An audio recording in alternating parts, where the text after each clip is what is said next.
Okay, first, we just want to say welcome, and it's a great privilege to be up here as the TAC. So it's I'll try to get to know all of you a little bit better.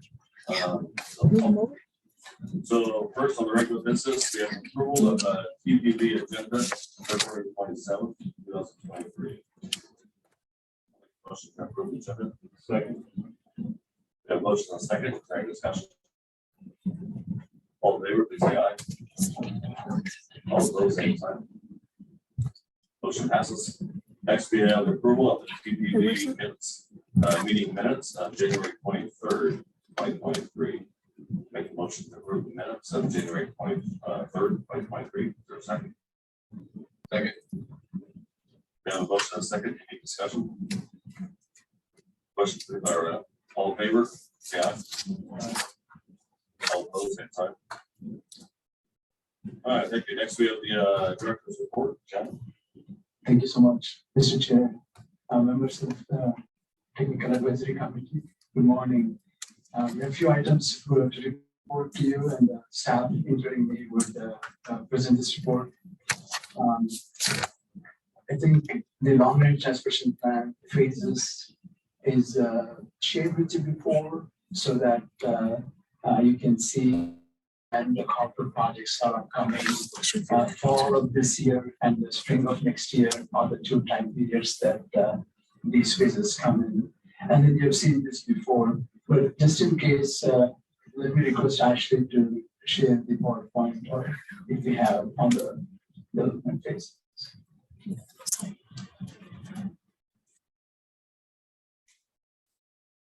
Okay, so here in this, you can see corporate projects in the fall of 2023 and spring of 2024. Ashley. Yes. So then we will be doing a project selection process from February of 2024 to June of 2024, and then go through a whole bunch of other things in order to develop the MTP. And the plan is required to be approved by June of 2025. So we're shooting for May. So we have a little wiggle room if we need to. And this just shows an even more detailed look at what we're looking at doing throughout the planning process. Thank you, Ashley. The next item, the webinar series. By the webinars are hosted in Bangalore, this hall, this conference room. Please feel free to visit the website for that, and staff is happy to provide to you. It's also there on the screen. The dates and times, those are occurring in the future. The next item we have is a safety survey, and then the state safety study is going on. Today we have Nicole and Slade presenting the status of the safety study and the statistics and the causes for the crashes and all. So we're excited about the safety project at the board, and staff is managing the the development of this project as well. So that was actually the goals of this survey that is on the website and what it entails. Thank you. So the survey includes questions about what's your biggest safety concern and where it is on a map. So you can actually click on it and show us.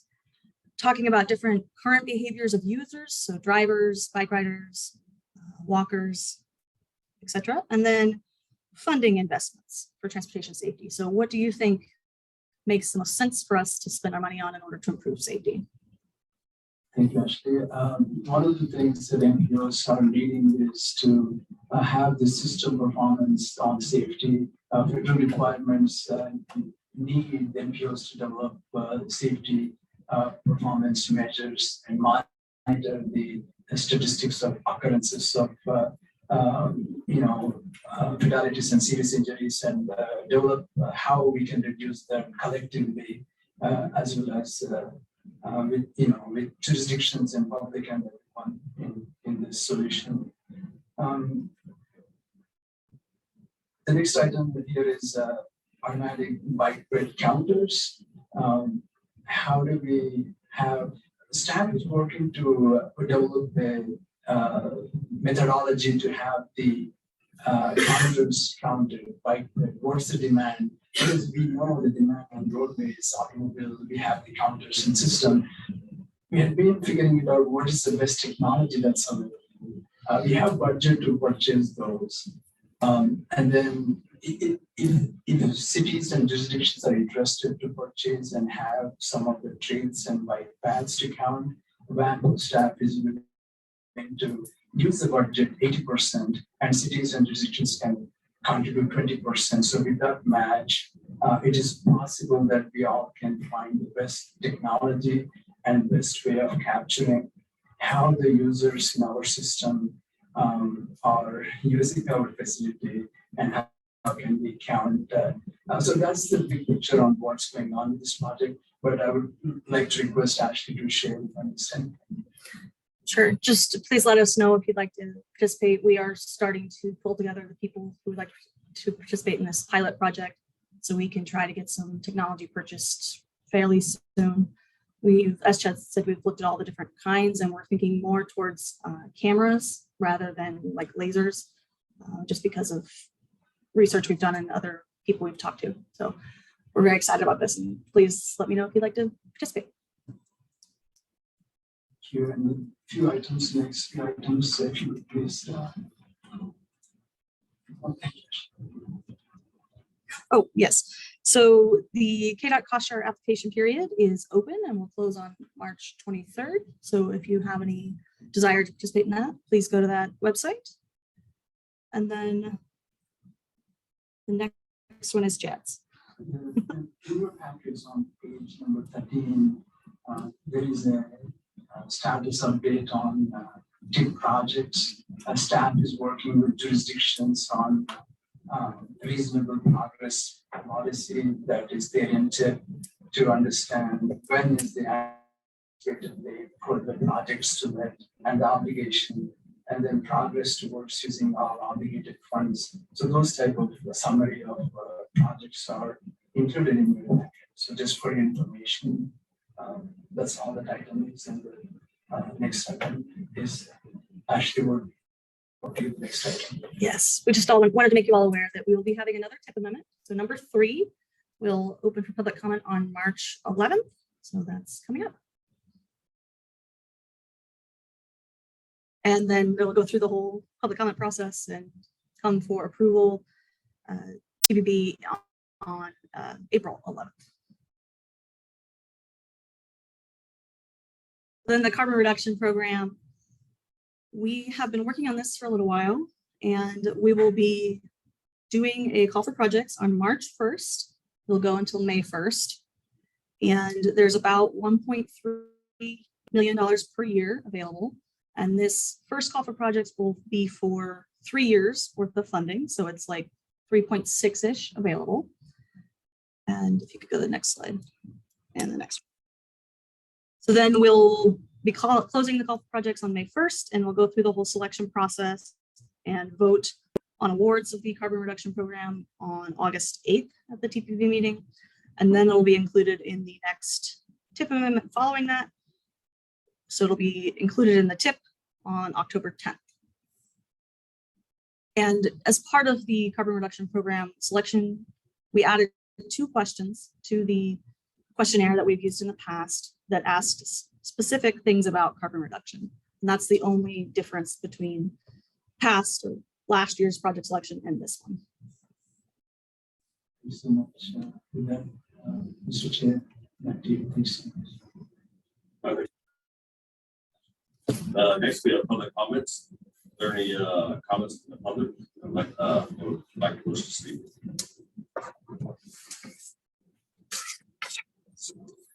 Seeing none, we'll move on to number 4. We're going to just check our comment box real quick for the people virtual.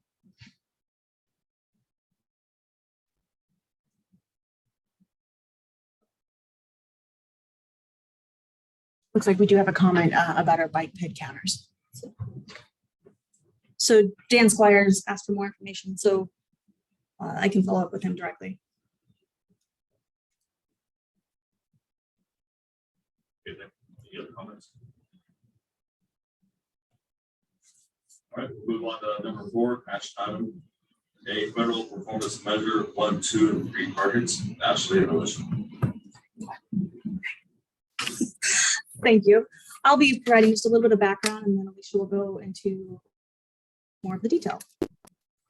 So we are required as an NPO to do federal transportation performance measures. And that comes from some past transportation authorizations, the Moving Ahead for Progress in the 21st Century, which was MAP 21, and then the Fixing America's Surface Transportation Act, or the FAST Act. And these requirements are to make sure we do performance-based planning. And that is a strategic approach to connecting investment and policy decisions. We use quantitative criteria to evaluate progress. And these performance measured targets are benchmarks against which progress is assessed using available data. So now Alicia will go into the detail of what we're doing.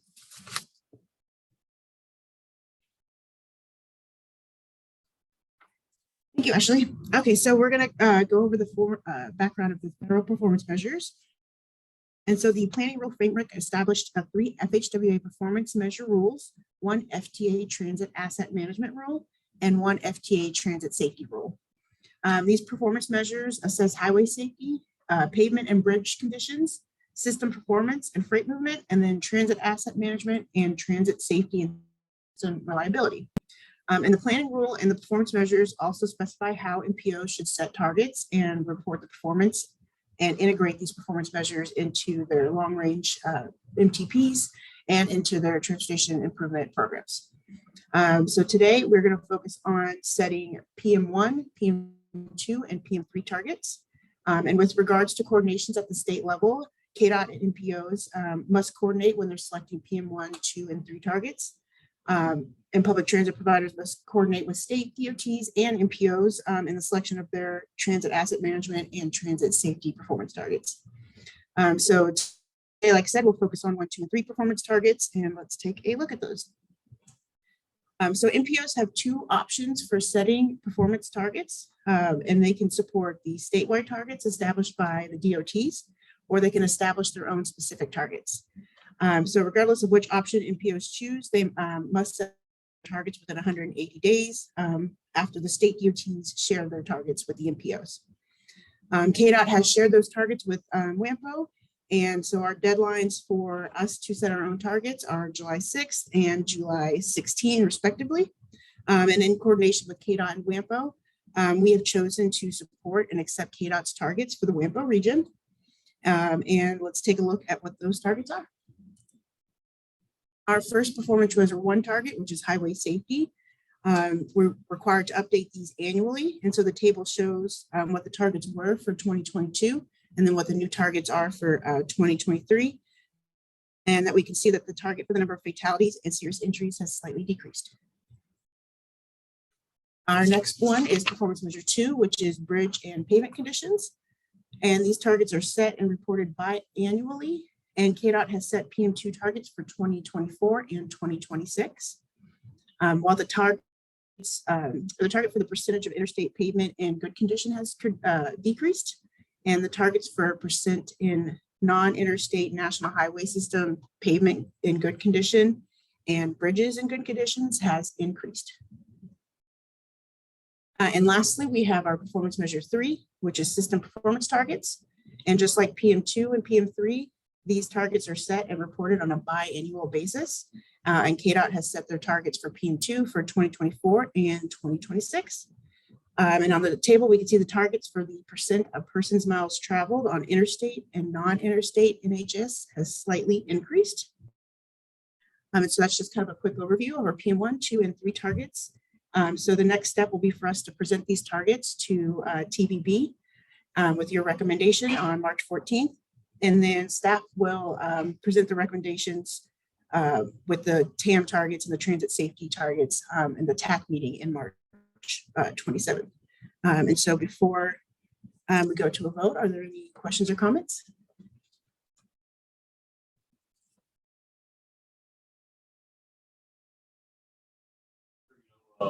Seeing no questions or comments, make a motion that we recommend that TBB approve the 2020 PM1 targets, 2024 and 2026 PM2 and PM3 targets as presented.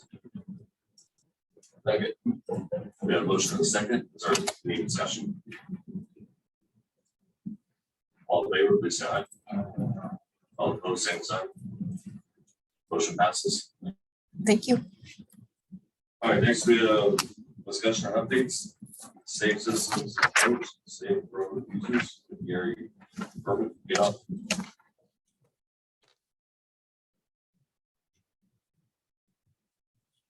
Good morning, and I'm live from Topeka. And last night we had quite the storms move through.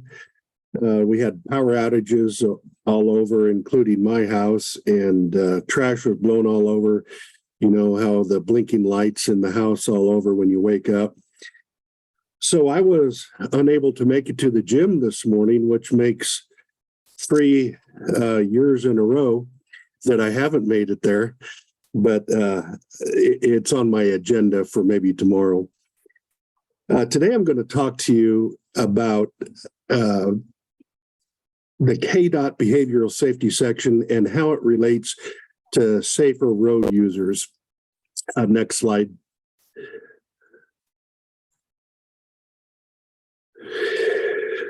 One of the things that we have incorporated is the drive to zero concept, and we're driving to zero traffic deaths in Kansas. And when I talk about the next following slides, I know that I've got to cover in 10 minutes what it took them 2,700 pages to write, but I think we'll do it quickly and efficiently. But it's interesting that when we talk about behavioral, it used to be that we would tout, NHTSA would say that 96% of all traffic crashes are related to human behavior. And the new safe system approach kind of rolls back that a little bit and tries to evaluate what made the crashes occur, taking a fresh look at the data to see if there's things that we can do. And I'm going to go over a few of those because next slide. The 4 pillars, if you will, of the safer systems approach is safer vehicles, safer speeds, safer roads, and safer road users. And so when we talk about the safe system approach to traffic safety, we're talking about those 4 pillars and how they interrelate to each other. And perhaps is part of the reason why we're talking together today. I'm normally seen as the soft side of traffic safety, and engineering is the hard side. And both approaches come together to make the road safer, while we focus in our section on the behavioral related concepts. What this does, this is the bill, it gets both sides talking, and the hard side and soft side kind of sit down together and kind of figure out what they're looking at, what's the data showing, and how do we address that, the crashes and making the road safer.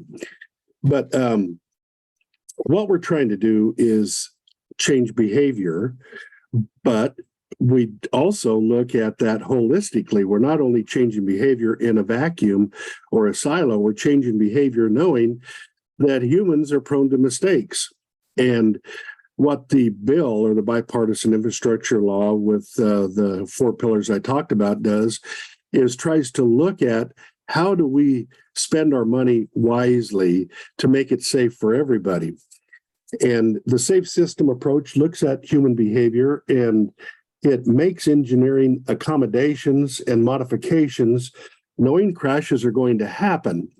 So essentially what they're trying to do, they say, let's make places safer for people.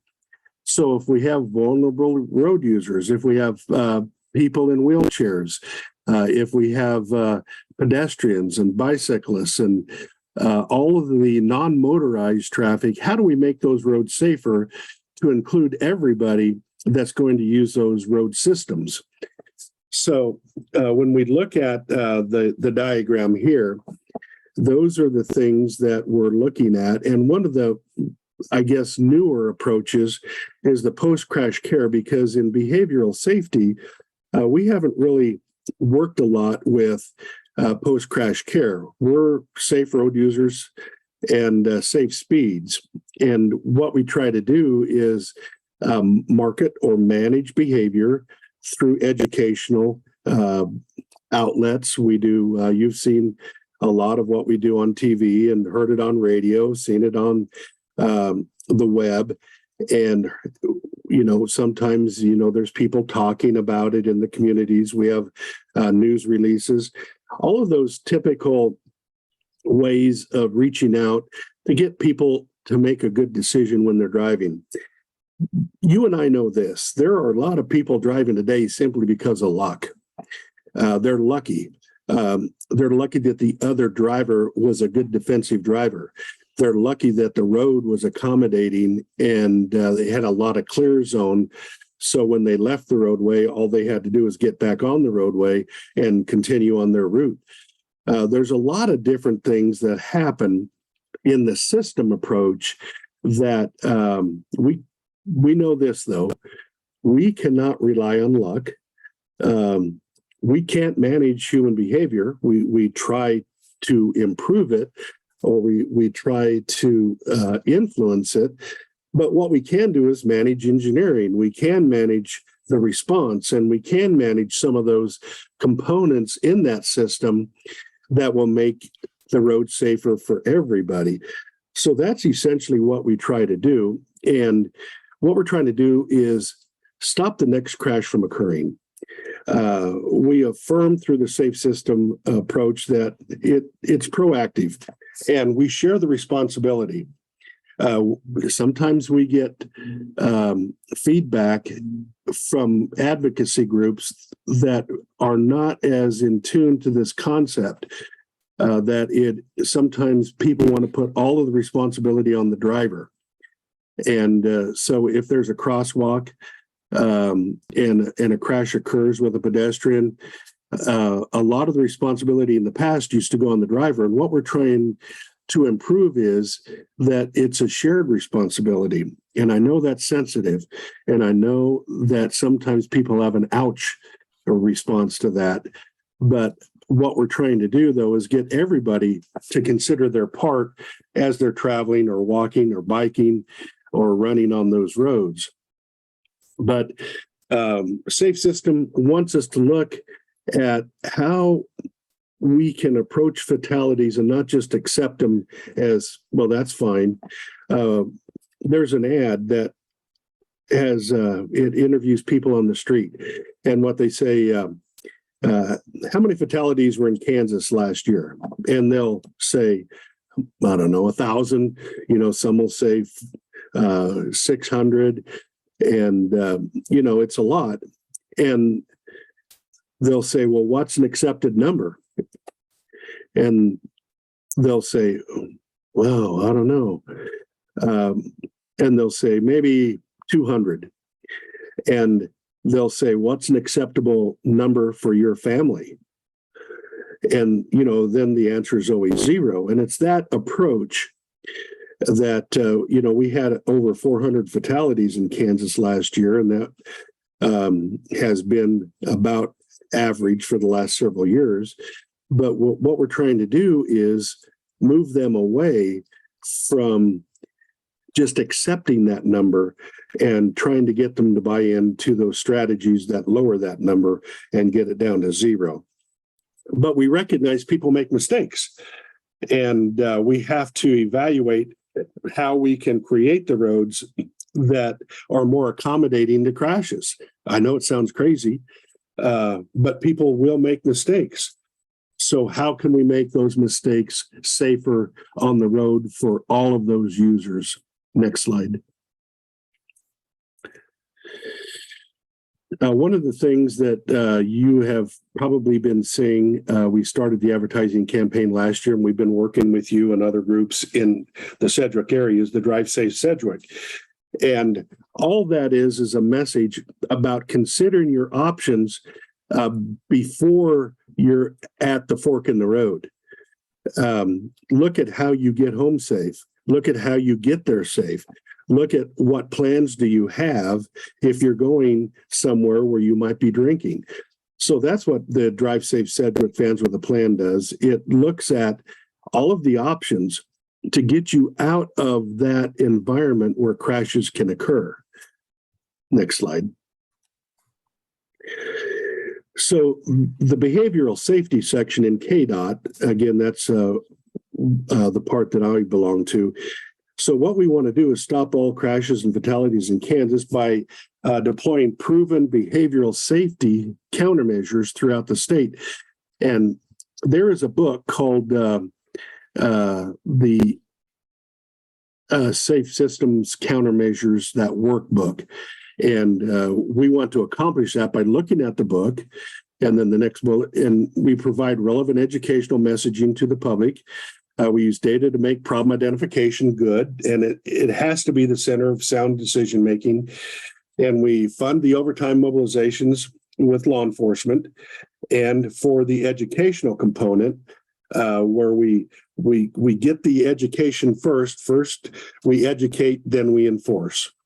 Now the safe system, there's less emphasis on enforcement and more on community engagement and reaching the vulnerable population, reaching populations that perhaps we have not spent time with before. But what we want to do is create an environment where they're going out and marshaling resources that we don't have, or marshaling their influence that we don't have, to make everybody conform to safer behavior. Thank you. Next slide. So our mission is to stop the next crash from occurring. Next slide.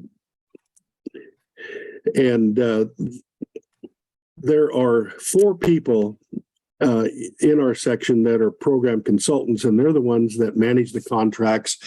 We have a lot of contractors. We have sports marketing contractors. If you go to the next slide, I'll point those out.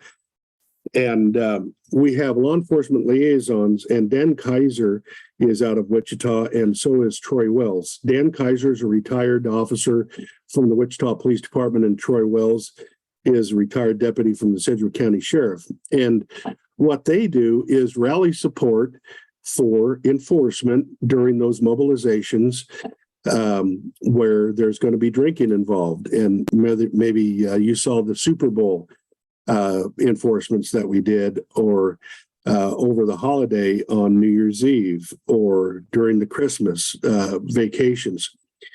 All of those law enforcement liaisons, they work with high schools, they work with the law enforcement agencies, the prosecutors, they put on trainings, all to make the road safer for everybody. In addition, we have a traffic safety resource prosecutor that does a lot of training for prosecutors. We have an annual conference for the prosecutors in Wichita. And our transportation safety conference this year is going to be in Wichita. And so those are 2 very good trainings that we offer in Wichita. The Kansas Traffic Safety Resource Officer has a person in Wichita, and they reach out to the high schools and to a lot of the sports venues, and they work with our Blue Window sports marketing. What they do is work with a lot of the sports venues in the area. We have the breath alcohol unit, the rave unit, and we have a data consultant. Next slide. This is a map of our law enforcement liaison regions. We have 4 of them, and each of them covers that county. If you see that Troy Wells is covering the Wichita area. Next slide. When we talk about speeds, this was one of the educational campaigns that we had on K-10, and it's poignant. Exactly how late would you like to be? Speeding kills. And that's our old logo. We'll be using our new Drive to Zero logo, but we saw traffic numbers decline as far as our vehicle miles traveled, but we saw our fatalities increase across the country. and it was related to speed. They saw an open roadway and they took advantage of it. And now we're trying to reel in that behavior that causes those crashes that are speed related. Thank you. Next slide. In addition, Wichita Police Department has, this is a picture of eight of them. A few years ago, we purchased 16 motorcycles to do dedicated traffic enforcement. And there's a lot of reasons for this. There was a high need in that area. The crashes are out of line, the fatalities are out of line, the serious injuries are out of line with what the numbers show that they should be compared to other cities. And so that's why we partnered with the Wichita Police Department, who paid for all of the personnel resources, and we paid for all the equipment resources. And they're out there making a big impact on traffic safety in the greater Wichita area. Next slide.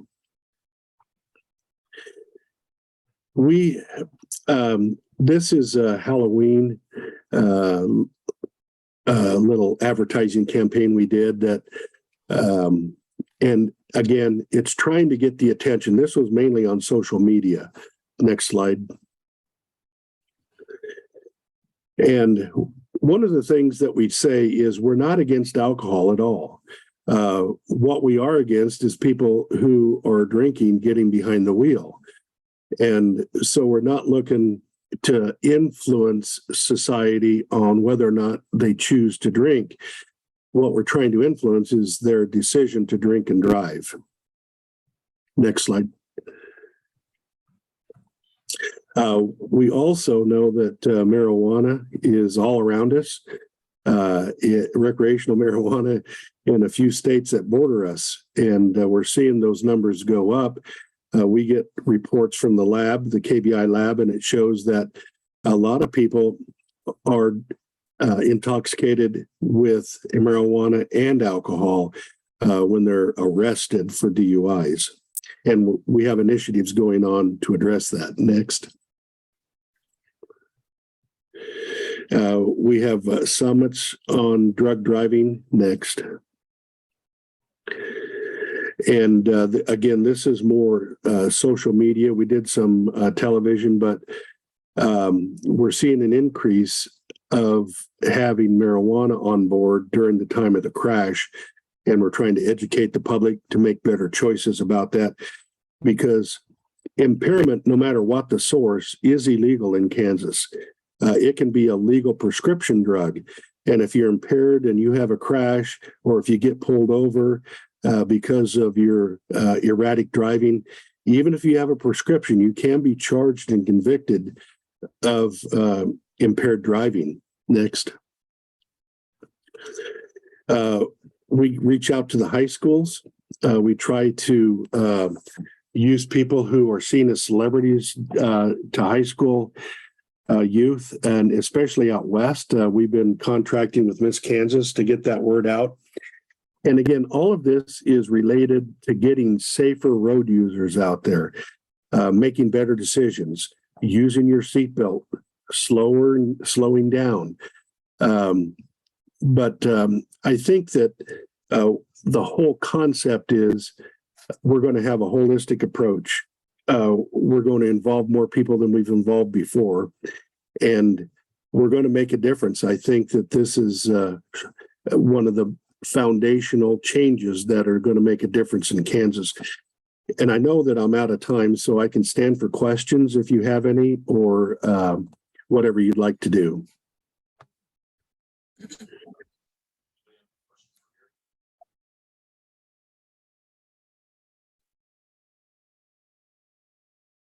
Well, I guess I did a good job, and I'll say this. I always feel like the student lecturing the professor when I talk to intelligent groups like this, and thankfully, if you fell asleep, I can't see you. So we appreciate your time and your partnership. Thank you. Mr. Jim, thank you. And we want to thank you for an awesome presentation. And Vanco staff is also committed for the same causes you all have mentioned. And the next presentation is, some of the status on the study update that Vanco is involved. if you have some time, please stick around and then you can see some of the study outcomes. We want to partner with you and we'll reach out to you because we have many things in common in terms of implementation of some of these countermeasures. So thank you for your presentation. In terms of implementation, we have to submit a highway safety plan, which is kind of like the transportation plan for the hard side. But we submit that this summer, and we'll be including a lot of what we talked about here into our plan, especially when it relates to pedestrians and the non-traditional road users, minority populations, and justice. And there's a lot of things that we're going to be putting in to make sure that we set up enforcements equitably across the board. And it used to be that we would contract with anybody, and we still do that. But what we're trying to do now is look at where do we put our efforts and make sure those efforts are across the board and we're targeting the right areas. Right, thanks. Next, we have the comprehensive safety action plan, data analysis, presentation, safety technical advisory meeting, number 1 highlights. We have Nicole and Slade. Yep, I'm on the phone. Can you hear me okay?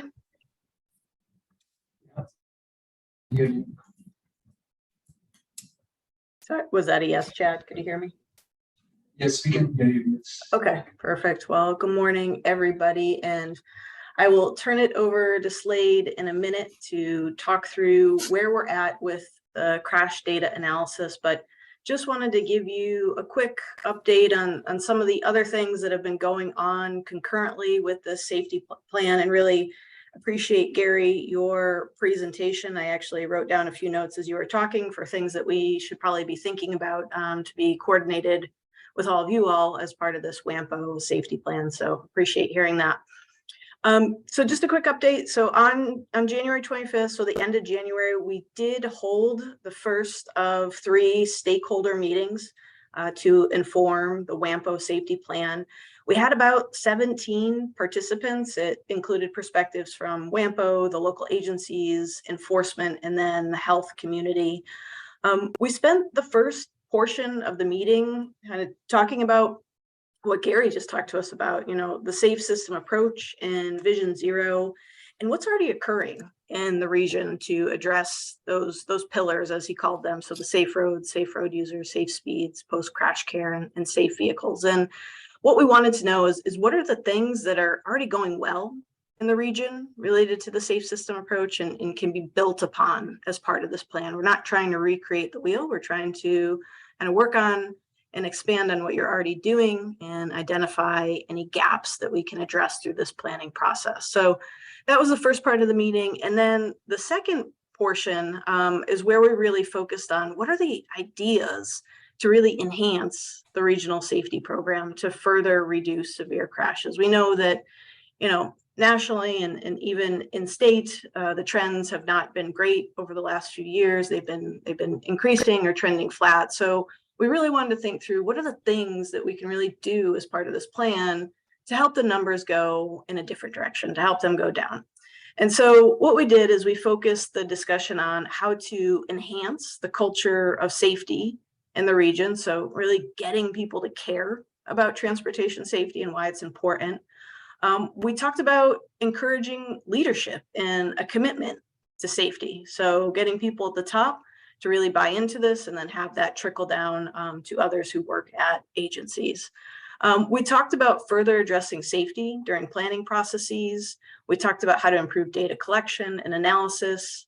We talked about how to integrate safety into all transportation projects. So not just standalone safety projects, but how can it really be incorporated into everything that you do?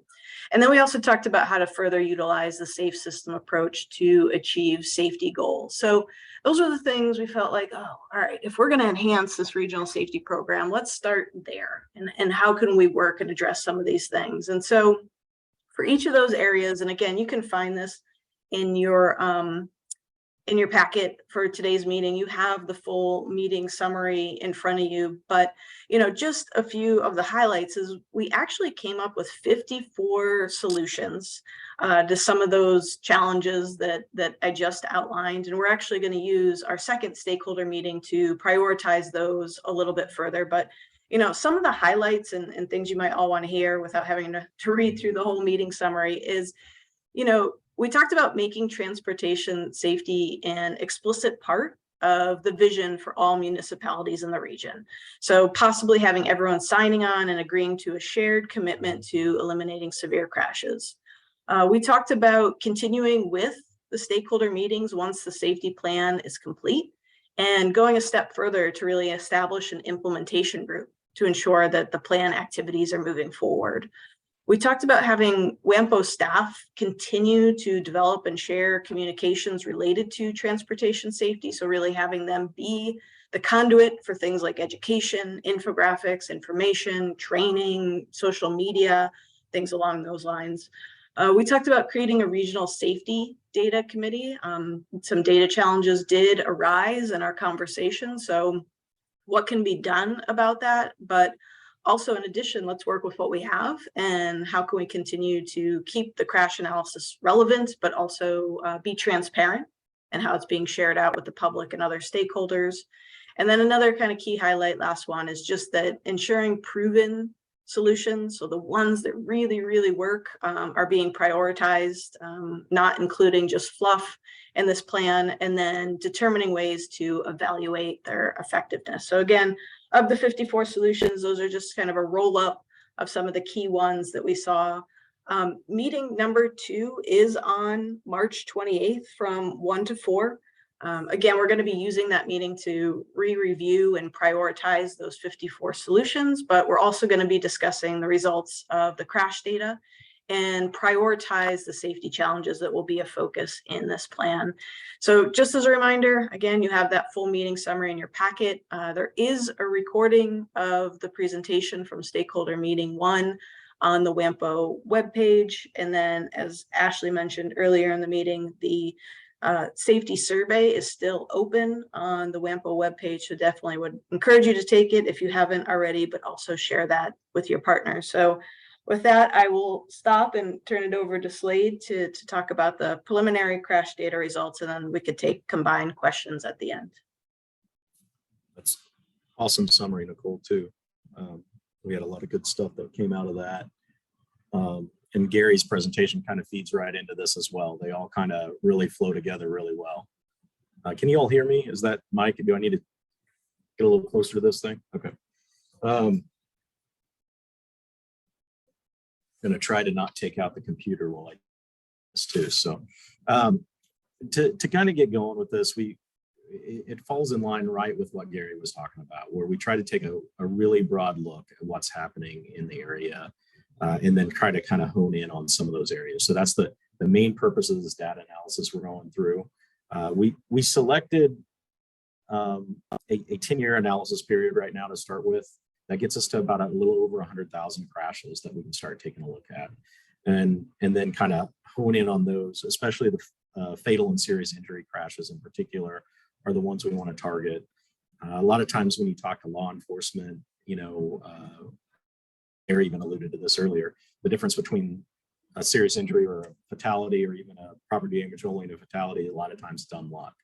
Unfortunately, those all tend to be very, very similar in nature. And so it gives us a little bit bigger data set when we start examining all of them. But when we start honing in on those fatal and serious injuries in particular, though. So you can kind of see the national trends in the same data on this overview chart. When we start looking at by year, you see the PDOs kind of go down in the last couple of years and the fatalities kind of bumped up. Again, a lot of that had to do with less traffic out on the roadways, kind of what we've been alluding to anyway. That's kind of the conclusion a lot of people have come to, was less traffic on the roadway, you have big wide open area, you could speed more, a lot more opportunity for some things to go wrong real quick.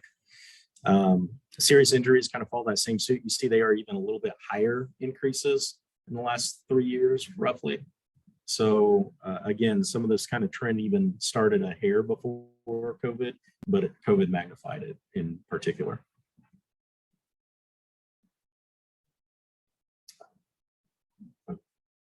And again, I'll try to blend this, and if everybody starts falling asleep, I'll skip to the end and we'll give you the punchline maybe, but I'll try at least hit the high notes here coming through here. If you start looking at some of the different agencies, municipalities and the counties, kind of how those break down and the difference between state and off system, we'll try to kind of look at that and kind of show where those are. You know, it's not quite a population map, but it's pretty close if you threw a map on where the highest populations are. It's definitely, if you take into account the highest volume roadways, that tends to be a lot of the driver in this as well. So there are a few agencies that probably have a higher volume roadway. I think maybe like a Park City or something like that, going through, even though their population isn't as high as some of the other areas, but it tends to have some effects on some of that. So again, not, you know, highlighting anything other than you got to have people to have crashes, I guess, too, is part of this. You know, there's a few statistics in this paragraph about the maintaining authority. One of the interesting ones is like the last one, county crashes are 6% of total crashes, but 12% of the fatal and serious injury crashes. So it doesn't just equate over, they actually increase their fatality and injury percentage. Again, a lot of that you could draw the conclusion is based off of speed, even though it's not, you know, again, amount there, they do effectively double their index there between the two. Again, about 6% fatal and serious injury crashes are occurring in cities. So again, if you want to start honing in on focal points, that's one that kind of comes out of this one. 20% of crashes are on state maintained roadways. So again, most of these crashes are occurring in the city limits, not on the state system. So the focus of our plan probably should start going in that direction when you start looking at a lot of this.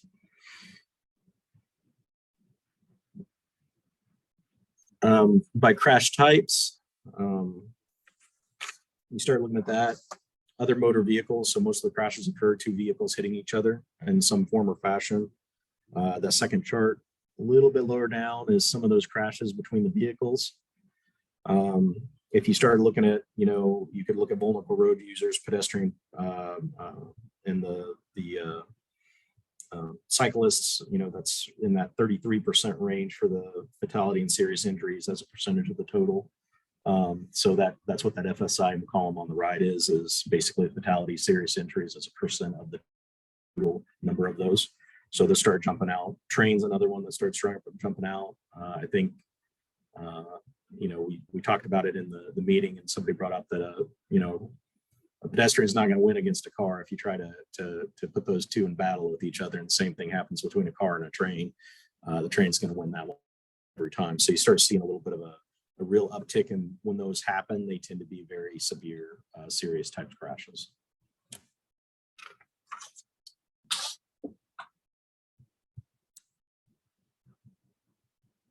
We did look at EPDO, or equivalent property damage only type crashes.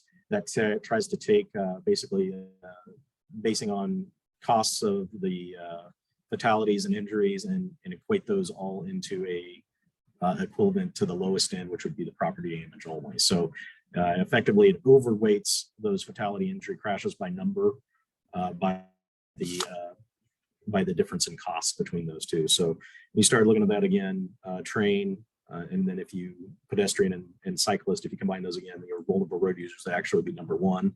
And then again, overturn, you know, when people, vehicles turn, some sort of crash happens, you know, they drop a wheel off the edge of the pavement, something like that will often result in an overturn type crash that doesn't involve another vehicle. Those tend to be pretty severe as well. The green is all crashes, if you want to look at that. So the red on that chart is anything over the basically middle of the pack.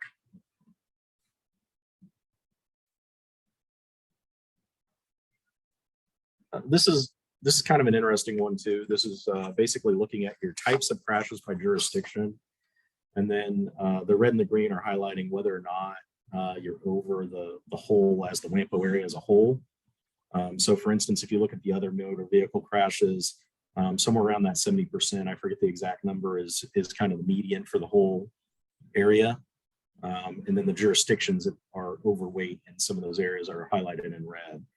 So if you start looking at that, and especially, you know, some of the pedestrian, bike, train, you know, overturn, those start kind of making sense a little bit. But at the end of the day, it is kind of a nice little way to look at your particular jurisdiction if you want to, and how you're kind of doing, or what crashes are above or overrepresented in your area versus the WAMPO area as a total. Is a way to look at that. We did, as Gary mentioned, again, just kind of same thing with maintaining authority, kind of where those are kind of happening within city, county. It kind of follows pretty close. We did look at some of those EJ areas.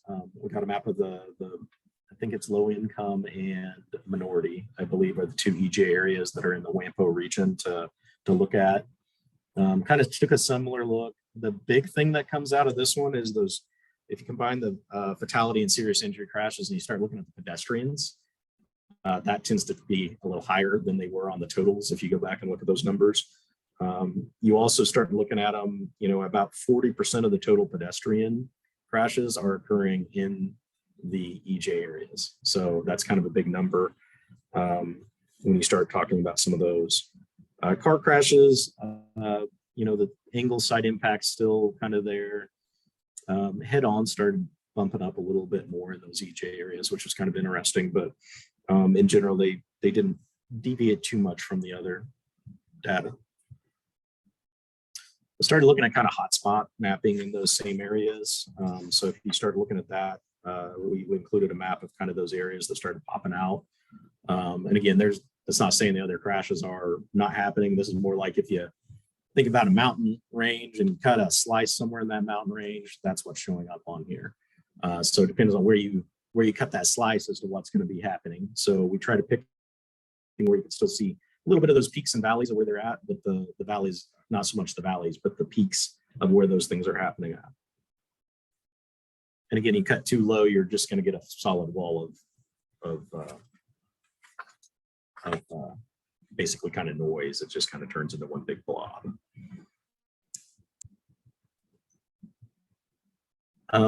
So then we started looking at those overrepresented data types. So like those collision with other vehicles. Let's drill into those: pedestrians, fixed objects. And I think there's one more here that we'll cover.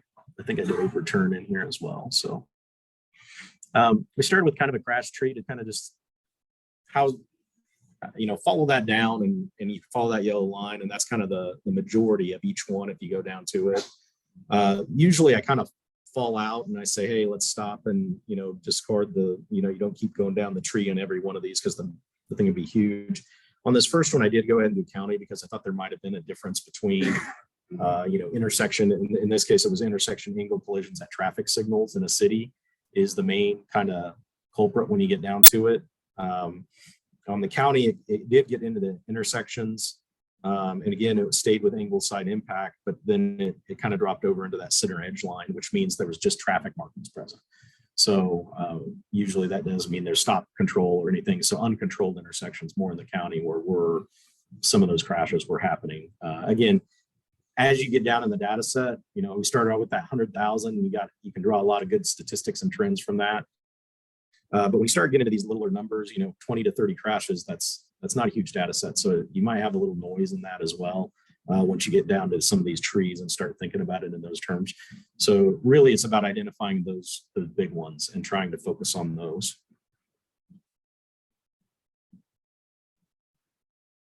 Again, by time of day, you can see the afternoons tend to be kind of that. Angle collisions in the afternoons are kind of worse for those crashes to start happening. Some of those mapped. And I'll skip over the maps too, because they're pretty hard to see in this presentation, I think, of the scale we're at. Went on to fixed object type. So the interesting thing that you start coming out of the fixed object was, I believe that most of the collisions, 27% of them were alcohol or drug related. So a lot of these, leaving the roadway and hitting, for instance, a tree is the #1 thing that people hit. A lot of those are crashes related to drugs or alcohol. That same thing, Gary kind of hit on it too, where a lot of times just because somebody's drunk or drugged, it doesn't mean that the roadway system itself isn't somewhat culpable too. Because if somebody's drunk or drugged, that means they're processing, they can't process quite as well, right? There are portions of our population that probably fit into that category as well, that, they may be non-native English speakers or something like that, where it takes them longer to process information from a sign or something in that regard. Elderly drivers, things like that. So a lot of times those crashes point to areas that might be confusing as well. So good things to pay attention to and try to combat the drunk and the drug. But there's also a lot of ways that you can kind of skin that cat when it comes to solutions. Again, time of day for fixed objects, you can see those overnight hours tend to be a lot of those numbers, which is a good kind of litmus test to say, is this a kind of drunk and drug problem, or is it something else when you see those high numbers overnight? Again, fixed object crash tree here at the end, you end up with, again, right at the tree, I kind of showed you that. Not at intersections though. So that was kind of interesting that it didn't follow the same pattern as most crashes. They are, again, not at intersections, mainly other areas of the roadway. Heat map, I won't dwell on that too much. You can see those in your packets a lot better. Pedestrian.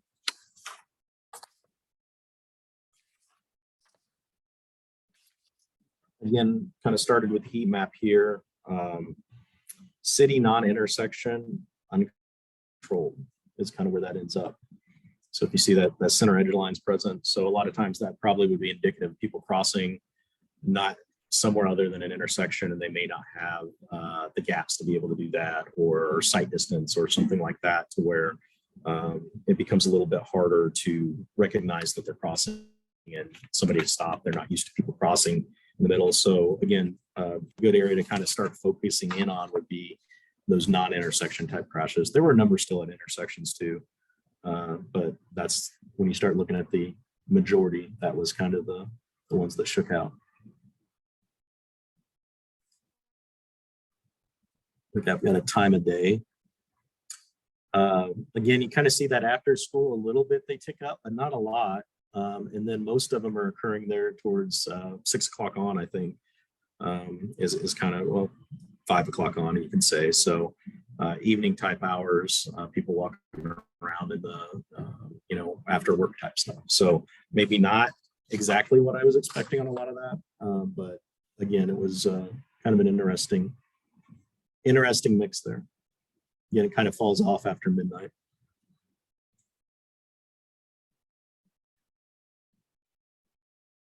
Again, heat maps of the major ones. And then the last one was overturned.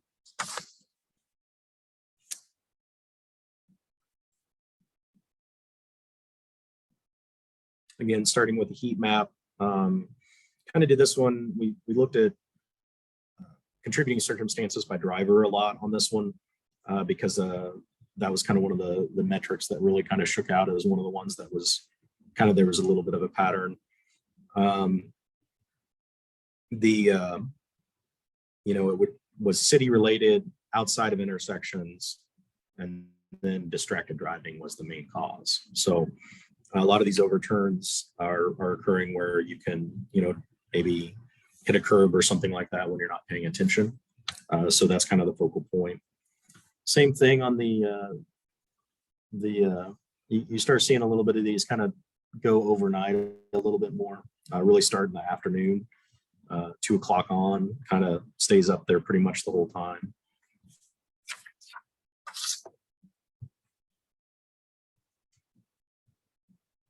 Another heat map there of kind of where those are occurring.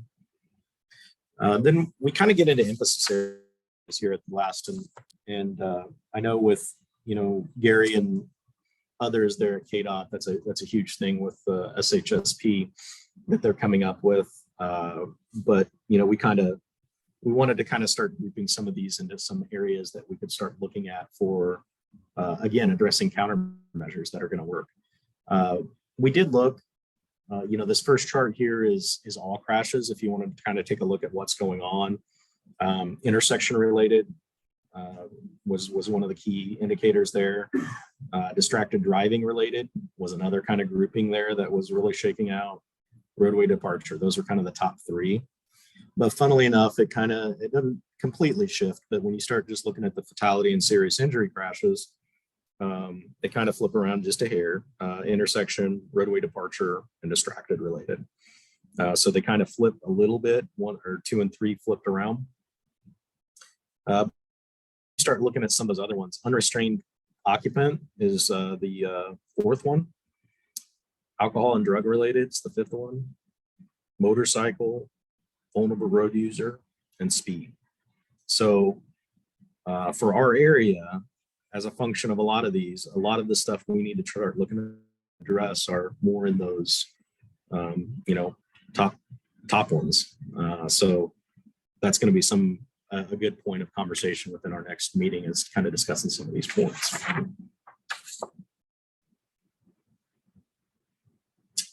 We also looked at same type of chart, but if you get equivalent property damage only instead of just fatality, serious injury. Again, railroad train, vulnerable road users, motorcycles, unrestrained occupants. So if you just look at kind of how those effects of those fatalities and serious injuries and equate those to a level field, those are kind of the areas that start kind of coming to light. And this last point is kind of overlap. So this chart kind of works by, and I'll slip over here and do it by hand, but if you start at the top and say roadway departure crashes, and then you follow down to one of the other emphasis areas, it just kind of shows the overlap between them. So if you want to know, for instance, roadway departure related, alcohol related crashes,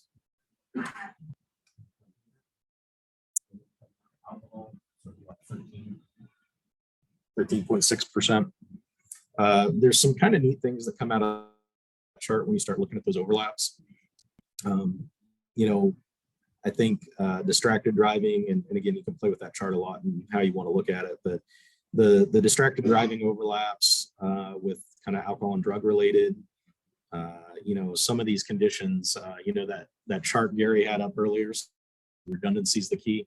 That's very true. A lot of these crashes are not just one thing. It's usually 2 or 3 things that are happening at the same time that have one of these crashes. So that's when you start looking at emphasis areas, a lot of these overlap. And that's also why you target different countermeasures for these. As Gary mentioned, a lot of it may be behavioral based. So that's changing a culture, so to speak.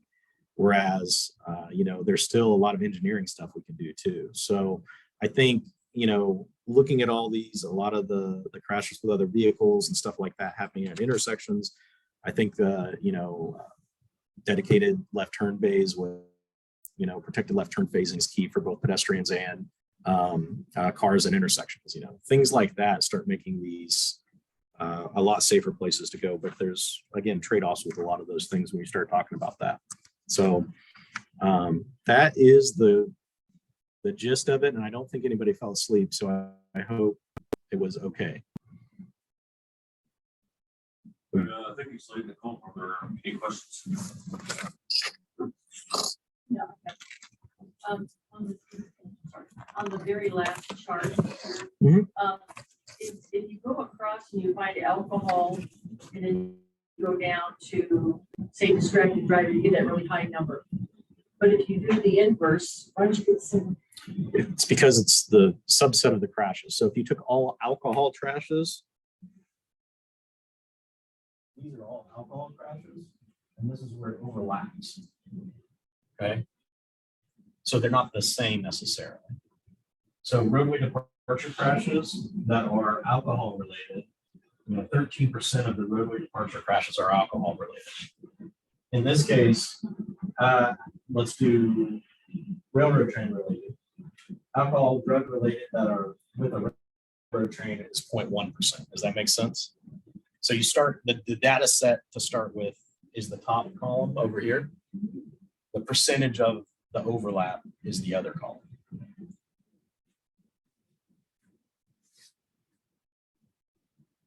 All right, any further questions? All right, thank you. Appreciate it.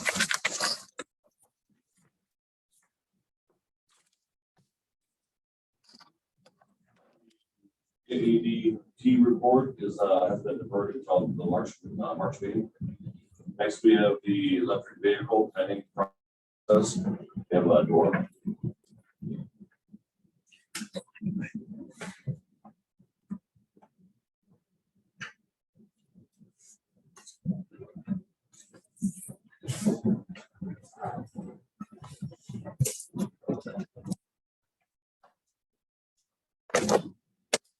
Hello, everyone. I'm Dora Gallo, Transportation Planner here at WEMPO. I'll be going over the EV plan. So currently, WEMPO is starting the EV, electric vehicle plan. The plan will outline steps for interested entities can take to support and encourage EV adoption, addresses immediate infrastructure needs and long-term planning objectives. It's a starting point for private and public entities. And currently we're trying to get people to join the steering committee. So if you would want to participate and be a part of it, please let me know or actually know. Either send us an email or after this meeting. So currently, what I have been working on is trying to identify the current charging stations that we have in the region. And so far, I've only found 12 that are public. So if you also have any additional charging stations that I need to be aware of, please let me know. These are the only ones that I was able to find. Yeah, most of them are in the Wichita city. We have one in Goddard that I found, and then one in Derby, and one in Mays. Any questions? Comments? All right, thank you. Thank you. All right, next we have committee and partnership updates. We have the active transportation committee. Alan. Hi, my only update is that we currently have suspended our meetings. We've completed our review of the various regional plans and are waiting on Wichita to complete its revised bicycle master plan to be able to incorporate that into our planning. So we don't have any upcoming meetings really. Okay, thank you, Alan. Any questions for Alan? All right, next we have the safety and health committee. Jack. Yes, Safety and Health Committee will meet on May 3rd, and focus will be an update on the comprehensive safety action plan. What I might mention, survey still out there, as mentioned before. The safety survey on the website. All right, thank you. Next, we have other business. We have none. Lastly, we have adjournment. Make a motion to adjourn today's meeting. We have a motion and a second to adjourn. Is there any discussion? Favor say aye. All right, we're adjourned. Thank you.